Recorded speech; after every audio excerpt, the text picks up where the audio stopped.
1절 말씀을 중심으로 해서 말씀을 보고자 합니다. 우리 예수께서 무리를 보시고 산에 올라가 앉으시니 제자들이 나온지라. 예수님이 왜 산에서 말씀을 가르치셨는가가 오늘 주제입니다. 보통 가르침의 장소는 회당이라고 하는 장소가 있습니다.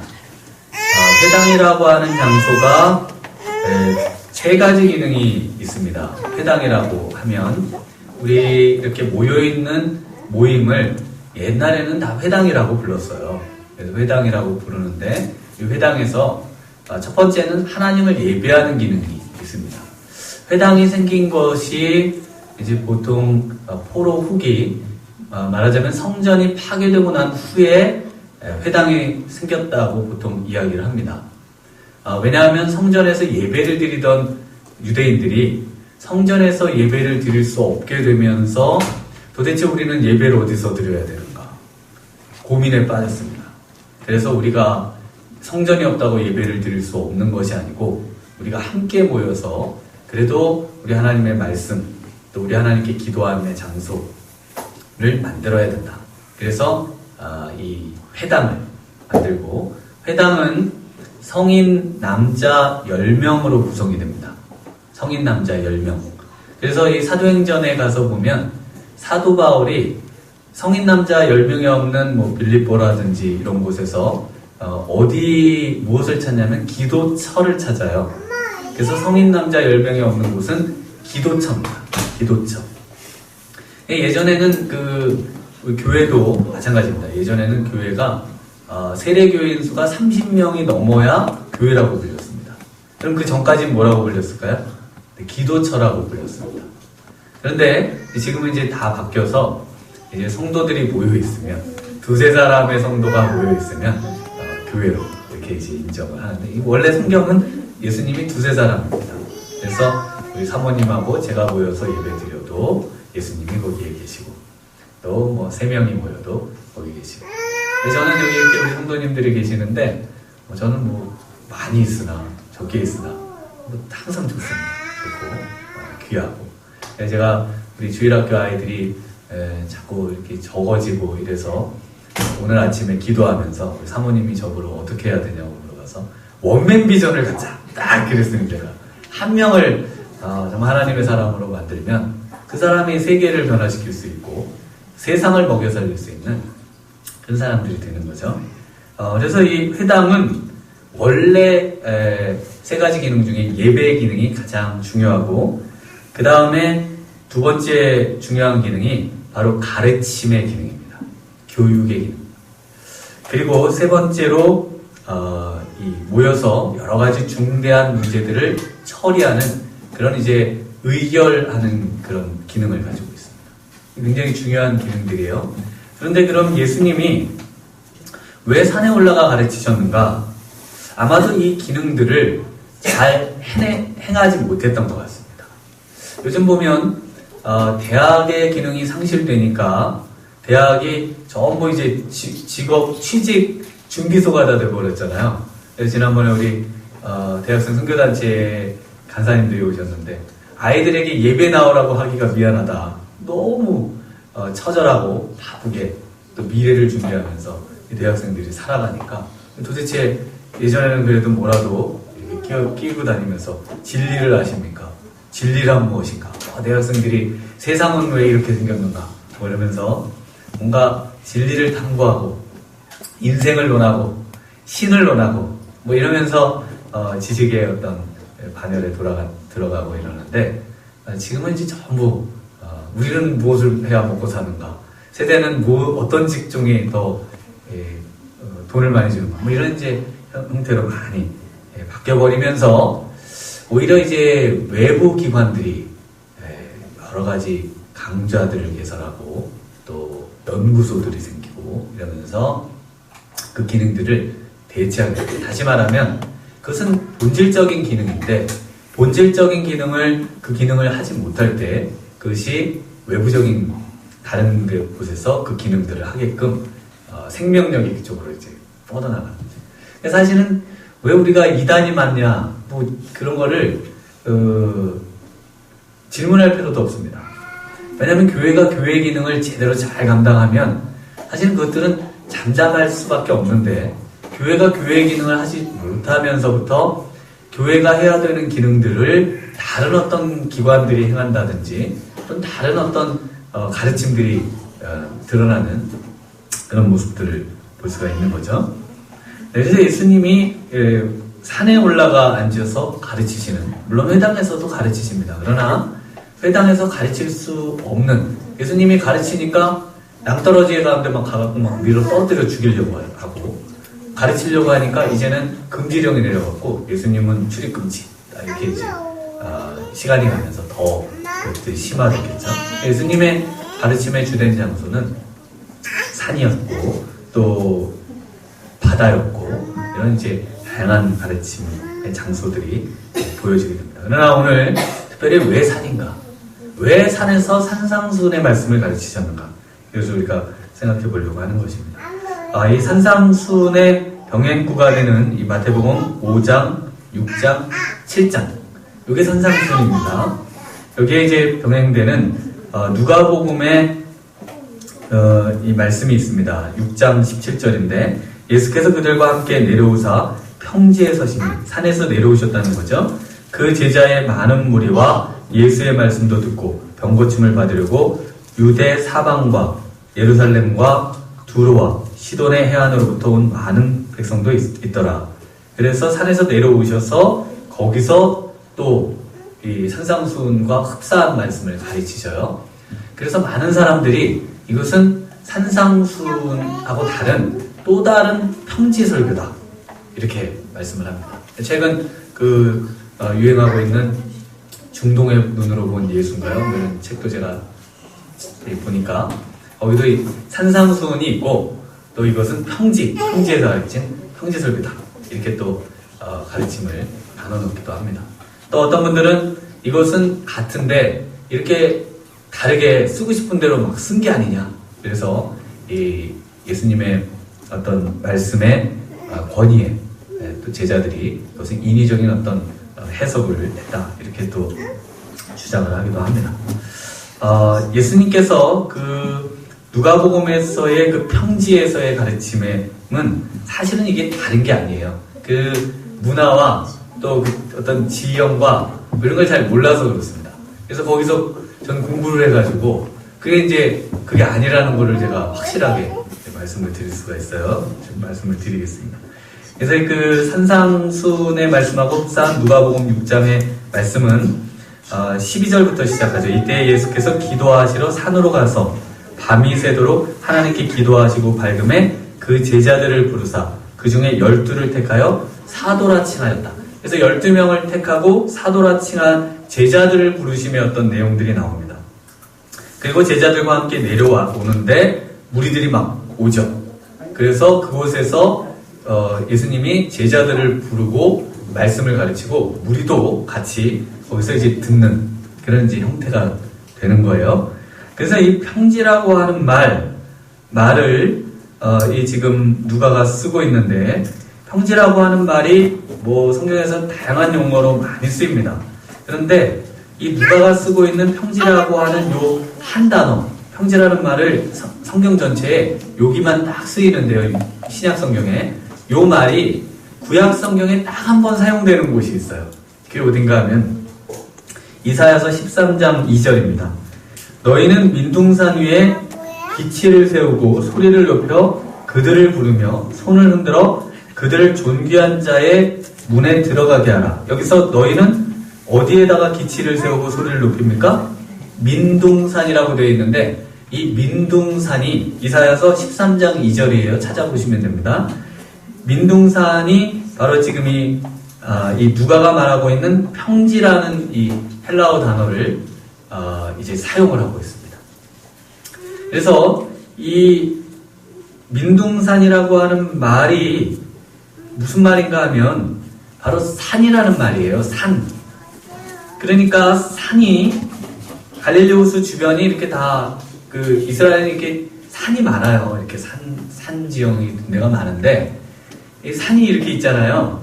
산이 이렇게 있으면 산이 이렇게 있다가, 그렇다고 그렇게 높은 산은 아닙니다. 이렇게 산이 있다가 산 중에 이렇게 나무가 없고 그리고 풀도 없고 이렇게 민둥산이 되어 있는 데가 있어요.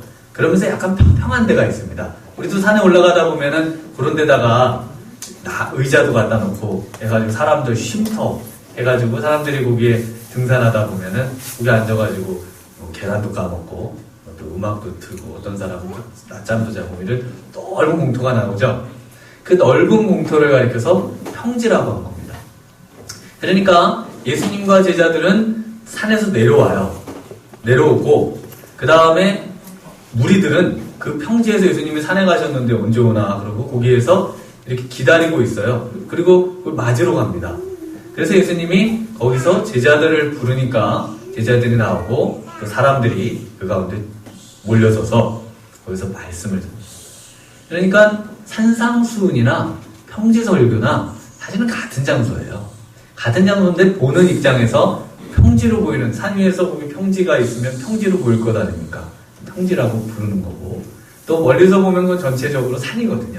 그러니까 또 산이라고 부르는 거. 이것이 바로 그 지형의 어떤 영향 때문에 부르는 어떤 그 저자의 그 마태라든지 누가의 그 차이가 있는 것입니다. 그 외에 그 여러 평지들은 생략하고 다음에 평지에 관한 또 설명을 할 때 또 그 구약 성경을 들어서 말씀을 드리도록 하겠습니다. 예수님이 그러면 왜 밑에까지 사람들을 끌고 내려오지 않고 그곳에서 가르치셨을까? 또 왜 이 산이라고 하는 것을 마태는 굳이 강조하면서 말씀을 하고 있는가?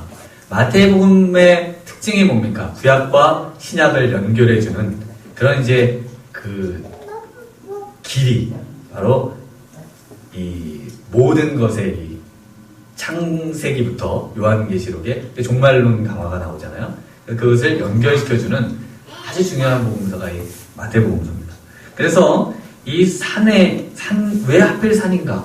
왜 하필 산에서 가르치셨는가를 통해서 우리가 특별히 산상수훈의 가르침에 집중해서 보아야 할 필요가 있는 것입니다.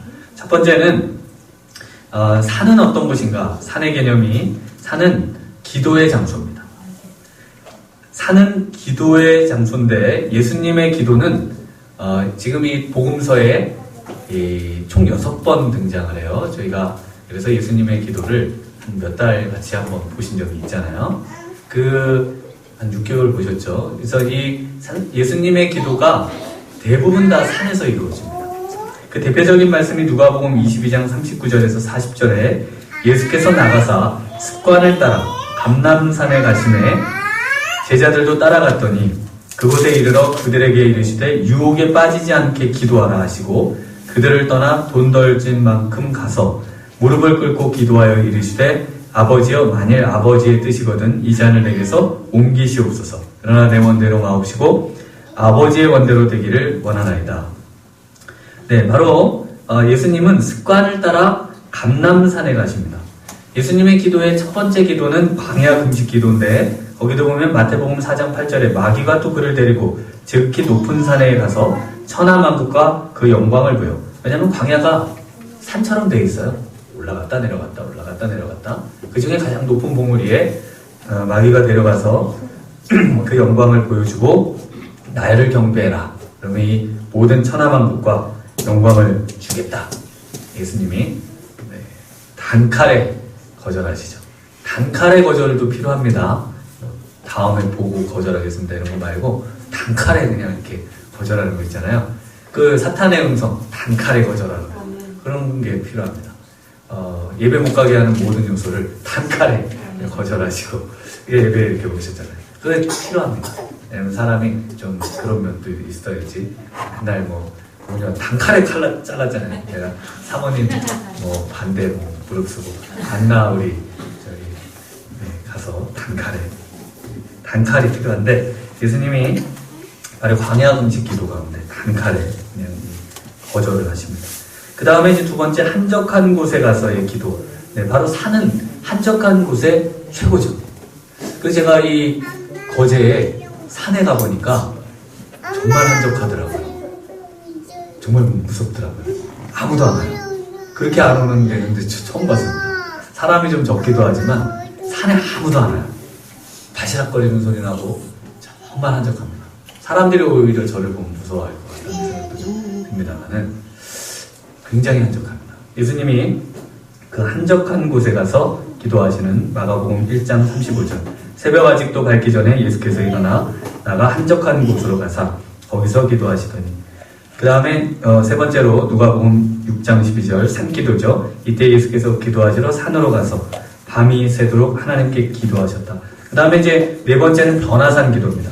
누가복음 9장 28절에 이 말씀을 하신 후 8일쯤 되어 예수께서 베드로와 요한과 야고보를 데리고 기도하시러 산에 올라가서 기도하실 때 용모가 변화되고 그 옷이 휘어져 광채가 나더라. 문득 두 사람이 예수와 함께 말하니 이는 모세와 엘리야라. 영광 중에 나타나서 장차 예수께서 예루살렘에서 별세하실 것을 말할세. 그래서 이 변화산에 산에 올라가시는 대부분의 이유는 기도하러 가십니다. 기도하러 가셔야지 몸 건강을 위해 가시는 거는 두 번째입니다. 그래서 저도 우리 사모님하고 우재봉의 이번에 이 말씀을 묵상하면서 말씀을 좀 더 알려면 산을 가야 되겠다. 그래가지고 산을 갔어요. 산을 보면 산을 가시는 겁니다. 바다를 보면 바다를 가시는 겁니다. 좋잖아요. 우린 뭐 다 할 수가 있으니까. 그래서 산을 보셨으니까 산도 좀 이렇게 한 번씩 다니고 그러셔요. 네. 그래서 이 산에 올라가셔서 예수님이 기도를 하십니다. 오병이어 기적 후에도 산에 올라가셔요. 마태복음 14장 21절에 먹은 사람은 여자와 어린이 외에 5,000명이나 되었더라. 예수께서 즉시 제자들을 재촉하사 자기가 무리를 보내는 동안에 배를 타고 앞서 건너편으로 가게 하시고 무리를 보내신 후에 기도하러 따로 산에 올라가시니라. 저물매 거기 혼자 계시더니. 산에 예수님은 혼자 계시는 걸 좋아하셨어요. 오병이어의 기적이 있고 예수님의 산에 올라가서의 기도하는 기도의 내용이 있어요. 그러면 우리 생각에는 5,000명을 먹인 왜 5,000명이니까 2만 명이 되는 거잖아요. 2만 명을 먹이는 게 중요합니까? 산에 올라가 기도하는 게 중요합니까? 우리 생각에는 2만 명을 먹이는 게 중요하잖아요. 그렇게 생각 안 하는 사람이 없을걸요, 아마. 그런데 예수님은 2만 명을 먹인 사건보다 기도하는 거를 더 중요하게 생각했어요. 그래서 사람들을 막 보내요. 재촉해서 막 보내요. 빨리 가야 기도하러 가잖아요. 빨리 가야 한적한 곳에 가서 기도하실 수 있기 때문에 막 보내요. 그래서 예배 끝나면 빨리빨리 집에 가세요. 저도 올라가서 기도하게. 그 기도하는 게 중요한 거예요. 그래서 빨리빨리 가고 빨리 가서 기도하러 가는 게 중요한데 이 기도하는 거에 사람들이 별 관심이 없고 막 모여서 뭘 하는 거에 관심이 많아요. 그게 사람들의 특징이에요. 그래서 사람과 사람이 만나는데 뭔가 역점을 두지 따로 고독함 속에 하나님을 처절히 찾는 거에 관심이 없는데 예수님의 삶의 모습을 보면 처절하게 고독하게 예수님을 찾는 거에 관심이 많습니다. 사람들이 저를 위로한다고 하는 말이 뭐냐면 목사님 시골에 가셔서 외롭지 않으세요? 맨날 그 얘기를 하는데 저는 외롭지 않다고 그렇게 얘기해도 안 믿어요. 왜냐면 안 외롭습니다. 말씀 보고 있으면 하루가 너무 짧아요. 정말 짧아가지고 제가 어떻게 하면 시간을 쪼개서 연구하고 말씀 보고 기도하고 이렇게 할 수 있을까? 그거에 시간, 그래서 제가 저희 애들하고 정말 못 놀아줘요. 어린이날이 됐는데 못 놀아줘서 정말 미안한데 그래서 좀 이제 계획을 막 세워서 애들하고도 놀아주고 맨날 보니까 놀 것 같잖아요. 아닙니다. 그게 아니에요. 맨날 집에 있다고 대화하십니까? 아니잖아요. 계속 생각하고 일하고 뭔가 그게 있어요. 예수님은 사람들 속에 있는데도 항상 마음속에 뭐가 있으셨냐면 기도해야 되는데 빨리 산으로 가서 내가 하나님과 독대해야 되는데 이 사람들을 빨리 배부르게 먹여가지고 빨리 집에 보내버려야 되겠다. 그게 오병이어입니다. 이 사람들이 배고프면 안 가잖아요. 빨리 먹여서 보내야지. 제자들 안 가잖아요. 밤이 됐다고 안 가려고 그러잖아요. 빨리 배 태워 보내야지. 폭풍이 일든 말든 빨리 보내야 예수님의 산에 올라가 기도하시는 겁니다. 오병이의 기도 후에 그 다음 예수님 마지막 기도가 감람산의 겟세마네의 기도입니다. 겟세마네의 기도를 특별한 기도라고 많이 얘기하지만 제가 읽어드린 예수님의 기도의 그 대표되는 그 누가복음 22장에 보면 예수께서 나가서 어떻게 기도하셨어요?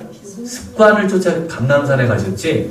그날은 이제 내가 십자가를 지러 가는 특별한 날이기 때문에 특별한 날이니까 특별 새벽 기도를 제가 안 하잖아요. 그래서 특별 새벽 기도를 안 하니까 안 나오셔요. 특별 기도를 이제 큰 교회 가면 40일도 하고 못 하는 목사님은 안 하십니까? 아니 뭘 특별할 게 뭐가 있어요. 맨날 기도를 하셔야지. 뭘 특별하게 기도를 하고 특별 안 하면 안 하셔요. 그러면요.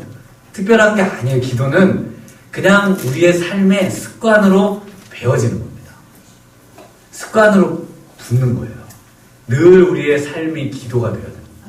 어떤 분은 좀 새벽이 강한 분은 새벽을 좀 활용하셔서 기도하시고 시간 맞춰오지 마시고 전에 오셔서 눈 일찍 떠지는 분들은 3시부터 나와서 기도하시고 그러시다가 같이 예배하고 예배 끝나면 또 가셔서 좀 쉬시기도 하고 저같이 좀 밤새지는 밤에 오셔가지고 우리 교회는 항상 열려 있잖아요. 그러면 식사하시고 오셔서 그냥 텔레비 틀어놓고 계시지 마시고 텔레비 끄고 오셔가지고 1시간이든 30분이든 이렇게 기도를 하면은 마음이 이렇게 충만해지는 것을 느끼실 수가 있습니다. 예수님의 기도는 습관을 쫓은 기도지 어떤 특별한 어떤 사건을 쫓아 기도하신 게 아닙니다. 예수님의 삶은 그 자체가 기도지 예수님의 삶이 뭔가 어떤 특별한 이슈를 쫓아 제자들을 불러 모아야 되기 때문에 제자들을 모으려면 우리가 특별히 기도해야 되겠다. 모여서 기도하고 또 무슨 행사가 있으니까 5,000명 먹이는 행사가 있으니까 모여서 기도합시다. 그렇게 기도하고 자 십자가에 달려 죽으시는 일이 있다. 자 이제 특별히 니네들 잠자면 안 돼. 다 돈 던져서 돌 맞힐 거야. 그래가지고 짱돌 준비하셔가지고 기다리고 계시면서 돌 던져가면서 기도하지. 그게 아니고 예수님은 기도가 그냥 몸에 배신 거예요. 항상 기도의 삶을 사시면서 그 중요한 어떤 일들을 하나님으로부터 받아서 말씀을 하나님으로부터 받아서 그 일들을 행하시는 겁니다. 12명을 왜 부르십니까? 기도하시면서 12명을 불러야 되겠다. 하나님 마음을 주시는 거예요. 그러면 그 일을 하는 겁니다. 예수님이 지금 왜 이 산상수훈의 말씀을 하시는 걸까요? 왜냐하면 기도하고 내려오시면서 기도하시면서 내가 이 말씀을 제자들에게 확실하게 심어줘야 되겠다. 그것을 예수님이 기도하면서 깨달으신 겁니다. 제가 아직도 잊지 못하는 설교가 있어요. 그래서 제가 얼마 전에 서울에 잠깐 올라갔는데 그 목사님을 만났어요. 그래서 그 목사님께 제가 그 말씀을 드렸습니다. 목사님이 제가 대학교 2학년 때 해주셨던 그 설교가 제가 아직도 생생하게 기억을 합니다. 그러니까 그 목사님이 굉장히 기뻐하시더라고요. 그래서 후배라고 소개를 하셨는데 제가 목사님은 제 목사님이셔요. 그러시면서 이제 말씀을 나눴는데 그 목사님이 그때 어떤 모습으로 설교를 하러 오셨냐면 40일 금식을 하시고 금식을 하셨다는 게 중요한 것이 아니고 그래서 수염이 막 이렇게 막 해가지고 내려오셔서 그때 저희에게 말씀을 전해주시러 거기로 오신 거예요. 약간 영적으로 충만하신 그런 기도의 말씀을 가지고 그 말씀을 잊지 못하겠는 거예요. 그 영적으로 그 깊이 있었던 그 말씀이 제가 어떤 일을 하다가도 그 말씀이 딱 떠오릅니다. 그 말씀이 있어요. 제가 나중에 한번 좀 더 그 말씀 한번 소개를 하도록 하겠습니다. 그래서 이 말씀은 왜 이 말씀이 이렇게 위대한가? 그 말씀은 바로 하나님으로부터 기도를 통해 받아서 증거된 말씀이기 때문에 그래요. 어머니 제가 말씀을 이게 한 편을 준비하는데 월요일부터 정말 주일 오전까지 주일 오전에 목사님들이 되게 예민하잖아요. 주일 오전에 예민하죠 저도. 왜냐하면 말씀이라고 하는 것이 그냥 윤리강령 잘 열심히 행복하게 사세요 이런 말씀으로 증거되는 게 아니고 하나님의 말씀의 어떤 대언의 어떤 자리이기 때문에 이것이 두려운 자리고 그리고 이것이 예민한 자리고 그리고 이것이 아주 민감하고 치열한 영적 전쟁에 있는 자리라는 것입니다. 그것이 예수님이 지금 산에서 가르치시는 말씀의 첫 번째 내용이 되는 것입니다. 산은 기도의 장소예요. 우리 해금강 영광교회가 바로 기도를 통한 하나님의 말씀이 이곳에서 흘러나갈 때, 그럴 때 진정 하나님의 놀라운 역사들이 일어나는 것입니다. 하나님의 역사는 기도를 통해 말씀이 증거되는 자리에서 나타나는 것입니다. 그리고 그것이 하나님의 놀라운 오랜 역사의 기간이었고, 제가 이번 주에 읽은 책에도 그것을 확증시켜 주셨습니다. 두 번째로, 왜 산인가? 산은 하나님의 임재의 장소입니다. 임재의 장소. 그래서 이 말씀의 목적은 하나님께로 나오는 것이에요. 다시 말하면 하나님께서 우리에게 말씀을 주시잖아요. 왜 말씀을 주실까요? 왜냐하면 우리로 하여금 하나님께 더 가까이 나아가도록 하기 위함입니다. 이것이 너무나 큰 신비예요.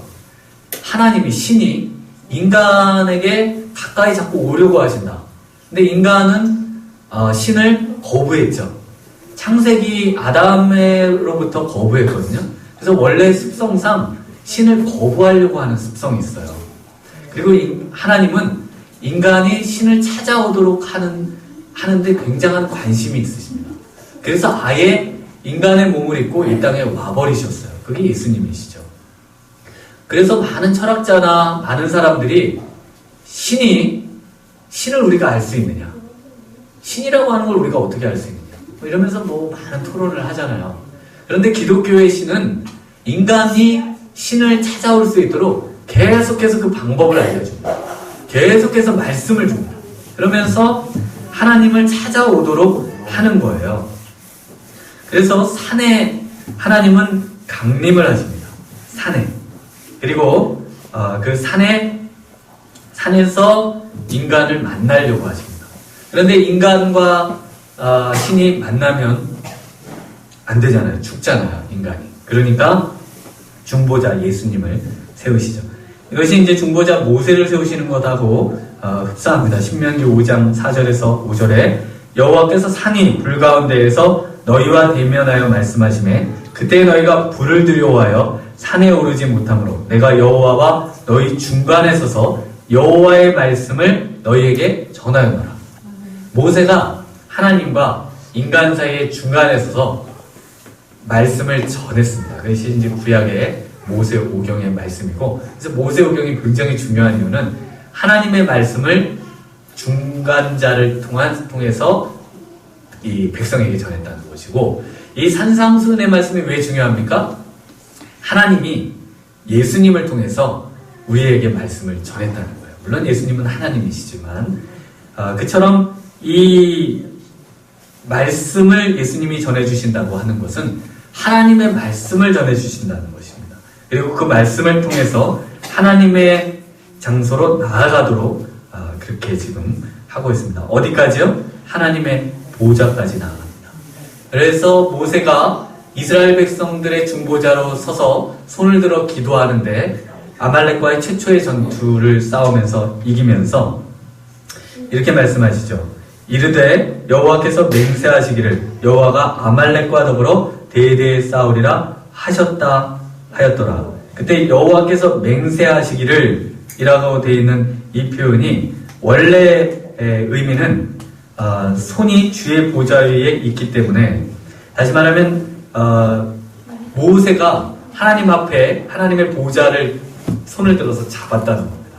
거기까지 나아갔기 때문에 하나님께서 아말렉과 더불어 대대에 싸워 승리하시겠다. 여호와 니시 하나님을 이제 그곳에서 선포하는 겁니다. 다시 말하면 우리가 하나님의 말씀을 듣는 데서 멈추는 게 아니에요. 지금 말씀을 듣잖아요. 자, 들으셨어요. 그럼 어떠시겠어요? 맨날 듣는 말씀 그래서 어떻게 하시겠습니까? 들음의 목적이 있는데 들음의 목적은 하나님께 나아가는 겁니다. 하나님께 나아가지 않는 들음은 아무 필요가 없어요. 그래서 말씀을 듣고 행하지 않는 자, 행함이 뭡니까? 행함이 우리는 말씀을 들으면 집에 가서 빨래를 더 열심히 해야 되겠다. 집에 가가지고 아이들한테 친절한 말을 해야 되겠다. 이게 행함이 아니고요. 예수님이 말씀하시는 행함은 말씀을 듣고 하나님께로 나아오는 행함입니다. 하나님께로 나아오도록 말씀을 주시는 거예요. 그러니까 말씀을 들으시면 제발 하나님께 나아가셔야 되는 거예요. 아침에만 나오지 마시고 저녁에도 나오시고 예배당에 나오라는 것이 아니고 하나님께. 내가 말씀을 듣고 보니까 말씀을 통해서 하나님께 나아가는 시간이 없었구나. 말씀을 피셔야죠. 말씀을 피셔서 읽으셔야죠. 제가 읽어드릴 때만 읽으시면 안 되고요. 아침에 성경 읽기만 할 때만 읽으셔서도 안 되고 그 말씀이 그런가 해서 다시 한번 확인해서 읽어보고 또 목사님을 통해서가 아니라 하나님은 직접 우리에게 말씀을 주셔요. 직접. 그래서 만인제사장이라는 그 초대 이제 종교개혁의 기치를 든 이유는 이제 우리가 말씀을 통해서 하나님을 다이렉트로 갈 수 있다는 거예요. 직접적으로 하나님을 만날 수 있어요. 예수님을 믿으시잖아요. 그러면 이제 하나님을 만나실 수 있는 겁니다. 예수님을 믿기 때문에 이제 하나님의 자리로 나아갈 수가 있는 거예요. 믿으십니까? 네, 그것이 말씀을 산에서 가르쳐 주시는 이유입니다. 하나님께 나오라는 겁니다. 하나님을 만나라는 겁니다. 말씀을 듣고 하나님께 나아가라는 거예요. 모세가 십계명을 포함한 말씀을 주셨고 그 말씀을 이스라엘 백성이 들어요. 그 말씀을 듣고 삶에서 그 말씀을 읽을 때마다 어떤 생각이 들까요? 이 말씀은 내가 지킬 수가 없구나. 그러면 또 어떻게 해야 되죠? 성막에 가고 성전에 가서 나중엔 성전이죠. 제사를 드려야죠. 그 얘기는 무슨 말입니까? 하나님께 나아가는 거예요. 하나님께 나아가는 겁니다. 이 말씀은 내가 지킬 수가 없구나. 이 말씀을 또 내가 어겼구나. 어겼네? 더 잘 지켜야지. 거기서 멈추는 것이 아니고 그것을 가지고 하나님께 나아가는 겁니다. 그래서 양을 죽이고 소를 잡아가지고 피를 흘리고 하나님의 그 은혜 없이는 내가 살 수 없는 존재라는 것을 다시 깨닫는 거잖아요. 그게 바로 은혜의 보좌로 나아가는 의미예요. 은혜의 보좌. 은혜의 보좌로 은혜의 보좌로 나아가니까 우리는 다시 하나님께 나아갈 필요가 없다? 그게 아닙니다. 말씀을 듣고 내가 하나님께 나아가야 되겠다. 그 마음을 갖는 것입니다. 시편 121편 1절에 내가 산을 향하여 눈을 들리라. 나의 도움이 어디서 올까? 나의 도움은 천지를 지으신 여호와에게서로다. 산을 향해 보는 이유가 뭐라고요? 네, 바로 눈을 들어 산을 향해서 보는 이유는 나의 도움, 천지를 지으신 하나님 외에는 나를 도와주실 이가 진정 없구나. 지옥에 가는 나를 끄집어내실 분도 하나님이시고 나를 반겨주실 분도 하나님이시고 이 땅에서 나를 도와주실 분도 하나님이시고 그 하나님 없이는 내가 살아갈 수 없다는 것을 깨닫는 것. 예배 오는 이유도 그거예요. 여러분 예배 와가지고 말씀을 잘 지켰으니까 하나님께 벌을 받지 않겠구나. 나 이제 안전 보험 들었다. 그것이 아니고 하나님 앞에 더 가까이 나아가는 겁니다. 더 가까이 나아가기 위해 교회로 오는 거예요. 더 가까이 나아가기 위해서. 그래서 우리로 하여금 예수님께서 하나님께 더 가까이 나아가도록 바로 하나님 산에서 말씀을 주십니다. 세 번째로 산은 통치의 장소입니다. 통치의 장소. 하나님께서 바로 산에서 가르치십니다. 그래서 그 이런 개념이 이방의 신들에게도 많아요. 그래서 그 신을 보면은 그 대부분 다 신전이나 이게 다 어디 있어요? 산에 높은 데 있죠. 그래서 이렇게 산에 여기도 보면 우리 그 위에 제사 드리는 제단이 저 위에 산에 있잖아요. 산이라고 하는 것이 네? 언제 가보셨어요? 찾지 못했고 올라는 많이 가봤습니다. 제가 다 허락했는데. 예, 그래서 없더라고요. 그래서 그 산에 이렇게 산에 올림푸스 산에 그 그리스 로마의 그 제우스 신이 거기서 이제 통치를 하잖아요. 사람들이 산을 보면서 신이 산에서 우리를 다스리신다고 하는 이런 이제 개념이 있는데 바로 이 그 성경에 하나님이 산에서 가르치십니다. 근데 이 말씀이 굉장히 좀 내용이 많아요. 그래서 신약의 에베소서의 말씀을 가지고 잠깐 요약만 해보도록 하겠습니다. 에베소 4장 7절 이하에 우리 각 사람에게 그리스도의 선물을 때 분량대로 은혜를 주셨나니 그러므로 이르기를 그가 위로 올라가실 때에 사로잡혔던 자들을 사로잡으시고 사람들에게 선물을 주셨다 하였도다. 올라가셨다 하였은즉 땅 아래 낮은 곳으로 내리셨던 것이 아니면 무엇이냐. 내리셨던 그가 곧 모든 하늘 위에 오르신 자니 이는 만물을 충만케 하려 하심이라. 그가 어떤 사람은 사도로, 어떤 사람은 선지자로, 어떤 사람은 복음 전한 자로, 어떤 사람은 목사와 교사로 삼으셨으니 이는 성도를 온전하게 하여 봉사의 일을 하게 하며 그리스도의 몸을 세우려 하심이라. 여기에 그 예수님의 어떤 이 땅에 내려오심 그리고 하늘로 올라가심을 통해서 이제 모든 만물을 통치하시는 통치자로서의 예수님을 이제 소개하면서 그러면서 어떤 사람은 사도, 선지자, 교사, 복음 전하는 자, 목사로 오중직을 이제 이야기를 합니다. 그런데 이 낮은 곳으로 내려졌던 것이 아니 올라가셨다 내려가셨다 이 표현은 이 시편 68편의 내용이에요. 시편 68편을 적어두시고 한번 읽어보셔요. 나중에 또 기회가 될 때 이 구절을 자세하게 설명을 드리도록 하겠습니다. 시편 68편 18절이 에베소서 4장 8절의 말씀을 인용하는 겁니다. 그가 위로 올라가실 때에 사로잡혔던 자들을 사로잡으시고 사람들에게 선물을 주셨다 하였도다. 올라가셨다 하였음즉 이러면서 이제 그 구절을 설명을 하고 있는데 이 백성들이 이제 위로 올라가셨다고 하는 이 표현은 하나님께서 내려오셔요. 산에 내려오셔요. 그래서 전능하신 이가 왕들의 그 중에서 흩으실 때에는 살몬의 눈이 날림가도다. 바산에 사는 하나님의 산임이여 바산에 사는 높은 산임이로다. 너희 높은 산들아 어찌하여 하나님이 계시려 하는 산을 시기하여 보느냐. 그래서 산에 시기하죠. 산들이 왜 시기하냐면 하나님이 그 산에 그 봉우리에 이렇게 임하신 거예요. 그래서 그거를 가지고 이제 지금 사도 바울이 예수님의 이 땅에 오심을 설명하고 계시는 겁니다. 그래서 예수님이 하늘에서 내려오신 하나님이신데 그 하나님이 다시 하늘로 올라가시면서 우리에게 모든 좋은 것을 다 주셔요. 다 주셔요.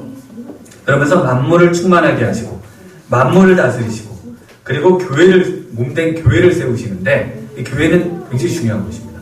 그런데 예수님께서 올라가시면서 이 땅에 직분을 주시는데 5개의 직분을 주셔요. 5개의 직분. 사도, 선지자, 그 다음에 복음 전하는 자, 목사, 교사 이렇게 5개의 직분을 주셔요.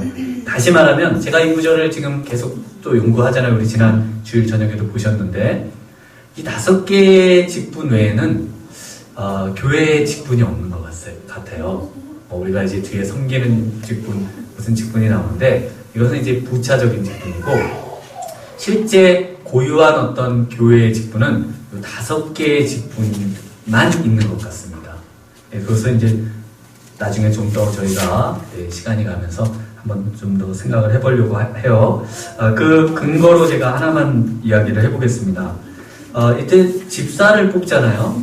사도행전 6장에서 집사를 뽑는데 그때 이제 그 원망하는 일이 있어서 헬라파와 히브리파의 그 구제에 빠지는 원망하는 일이 있어서 집사님을 7명을 뽑는데 그리고 나서 그 집사님들이 하시는 일을 보니까 7명 중에 첫 번째 소개되는 6장에서 뽑고 7장에서 스데반 집사님이 뭐 하십니까?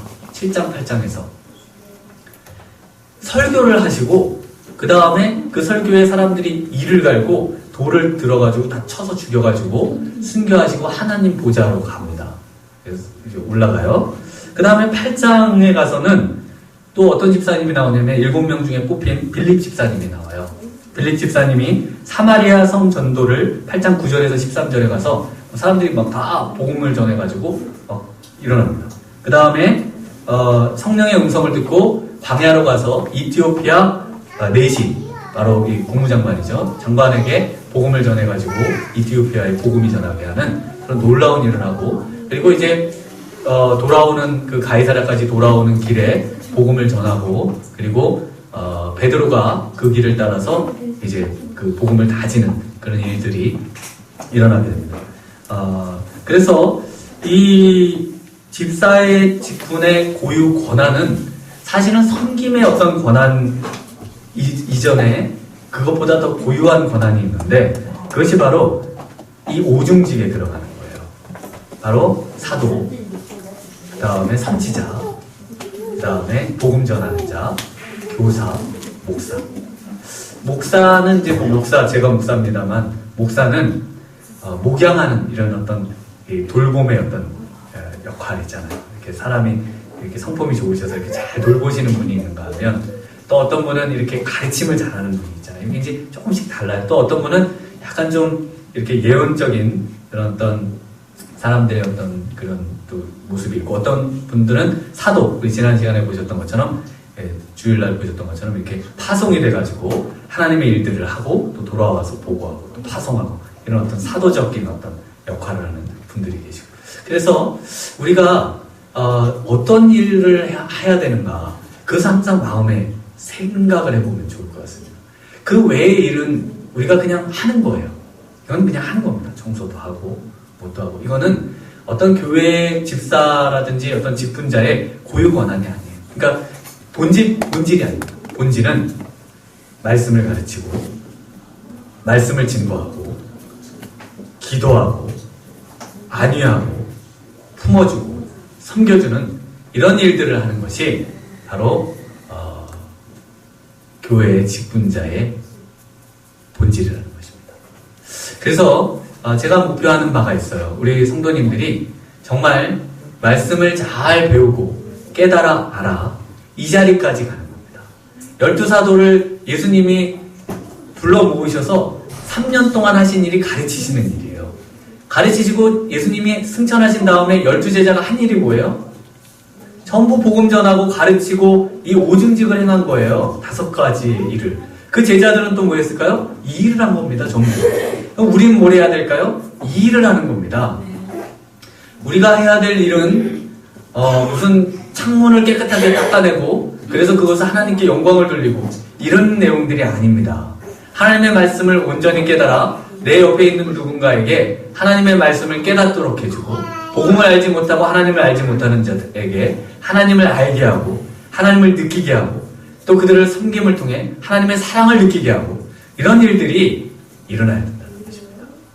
오늘 예수님의 산에 올라가 가르치시는 이 귀한 말씀을 통해 이런 놀라운 역사가 정말 우리 개인과 우리 교회와 또 한국교회 가운데 일어나기를 주님의 이름으로 축원합니다.